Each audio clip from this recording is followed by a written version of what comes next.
Good morning, everybody. Welcome back to the channel. We're down here, Garrett's new shop. Just got his Dyno installed. So we're gonna do a little bit of training today on how to use the dyno and throw Donny up there. We're gonna move mold out and throw Donny up here and do a little bit of dyno tuning, see what that thing makes. Did a real killer job on the install, looks clean. I think the only thing they gotta do is, we got the back anchors, we just need some front anchors. There's a wild jack stand. Yo bro, you're late. Take the kids to school. Gotta get the kids to school. Dad duties, you Typical. know. Typical excuse. Dad duties. Alright guys, so we're gonna get these things switched out.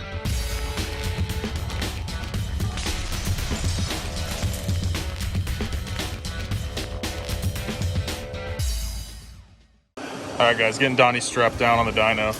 We went through a little bit of a training course, just kind of explaining the software, some of the features and stuff like that. So now we're gonna go over everything with a live vehicle, and then we'll do some tuning on this thing, see what it puts down.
Alright everybody, so I've been cleaning up the fuel map.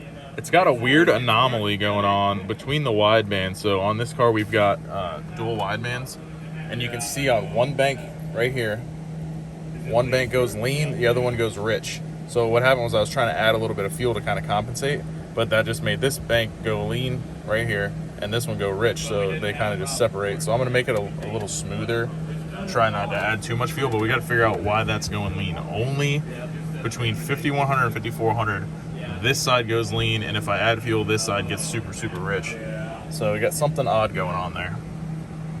Alright, so we got Donnie way cleaned up. Dyno works great. It made, I think the most we made was 625, and we made 623 then 625 after I added a couple degrees. Not a good enough gain to keep the timing in, so we'll pull the timing back out.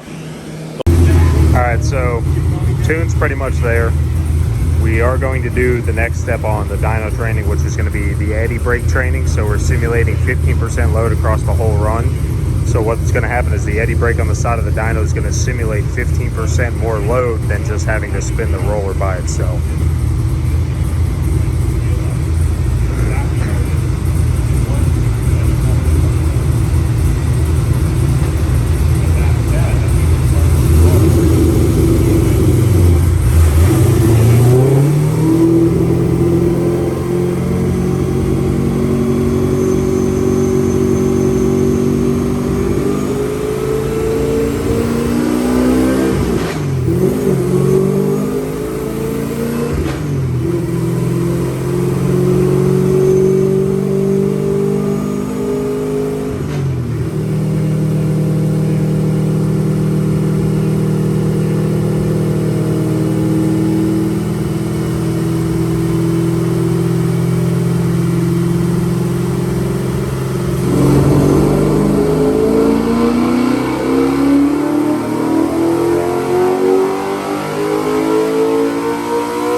Donny is pretty much done. The only thing I got to do is work on the startup a little bit. It developed something weird. The tune that was in it got wiped out because the battery died, and I had a few tunes and I couldn't tell which one was the last one that was in it. So basically, we had to start from scratch, and you guys can see that in the video. It's kind of running rough until we cleaned it all up. So final number was 625, and then we pulled the timing back a little bit, so it makes about 620 horse to the tire. All right, guys, we got Donny startup, nice and. That's a hot start too. Do the same thing cold, but.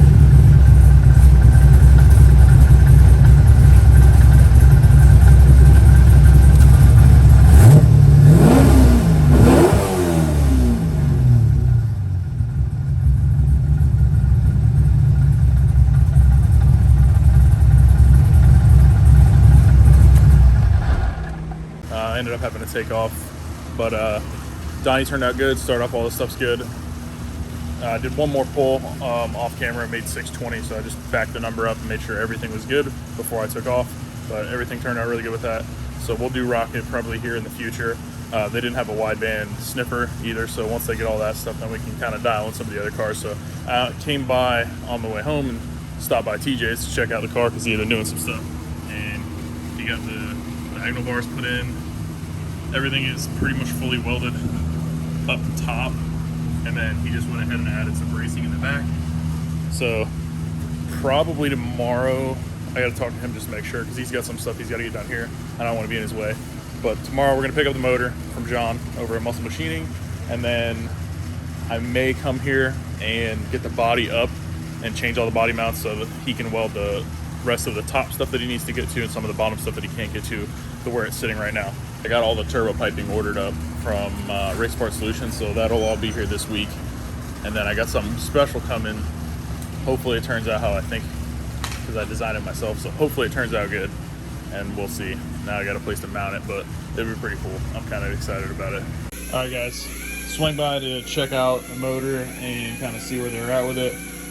Waiting on a few things, but I'm gonna go ahead and show you a couple things that we did do.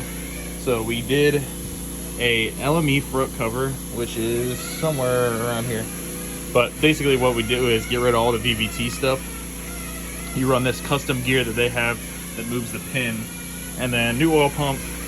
You got the ICT billet walk off plate, and then we went ahead and fly cut the pistons. So they've all been machined so we can clear all that lift from that custom cam motion bump stick. So I'm gonna do a couple things on the motor. I got a couple things coming overnight just to get this thing done so that we can have it done for tomorrow. I gotta get some bolts and some just miscellaneous. I gotta get some bolts and some just random stuff like that, and then we'll have this thing together and ready to go. So right now it's to the point where I can put the lifters in, put the heads on, and then we can measure push rod lengths, and I'll get those ordered also. All right, guys, I was trying to get this thing slammed out, ready to go, and we had a casualty. So these studs on the ARP deal tells you 115 foot-pounds, so 40, 80, 115. Well, this one didn't like it. It snapped off in there. So we've been working at trying to get that off of there. So bit of a issue, but we'll see what happens. All right, ladies and gentlemen, we fixed it. John came up with a stud, and yep, it torqued up, so that's 101 foot-pounds. So this kit calls for 115 foot-pounds, which just seemed high to me, but whatever. I torqued them all down there. That one pulled the threads the first time. So we ended up tapping it to half-inch. The last one snapped down inside the block. Half-inch stud, it snapped right inside the block, about 80 foot-pounds. So we're good to go now. Everything is torqued. All the bolts are 105 foot-pounds on this side. So we are good to go, so I can finish assembling it. The only thing I'm still waiting for this is on these LTs, they have a variable oil pump. So there's a plug somewhere on here. Oh, it's right here. And I have to order a harness. It'll be here tomorrow from the dealer so that I can put it in this LME cover, which is out here.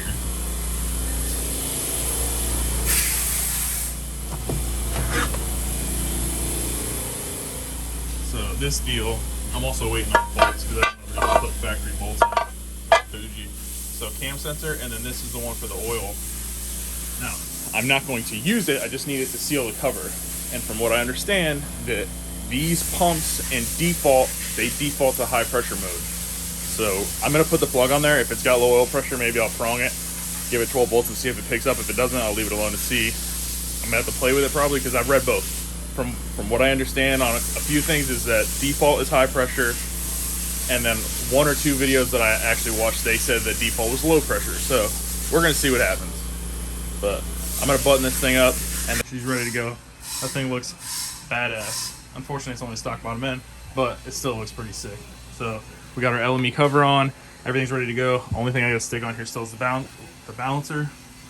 Only thing I still gotta stick on is the balancer, but a couple sensors, put the intake manifold on.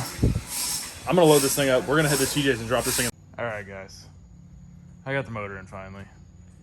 It's 2 in the morning. It took that long to get that thing in there and set right. Yeah, that was not fun. I ended up having to notch the back of the cross member to get the oil pan to clear, which you can kind of see down there. I didn't want to put the motor like super far back, so you can kind of see where it sits there. There's one more adjustment on the mouse and it would have shoved it that far back. Like literally the gap would have been it would have been sitting on the firewall like that, which is what I don't want. So right now we're about 15 inches from the ground to the crankshaft center line. I might try to get it a little bit lower. I can lower it some more, so I might do that, but I'm done for the day. Appreciate you guys watching. As always, stay tuned and we'll see you in the next episode. Hey!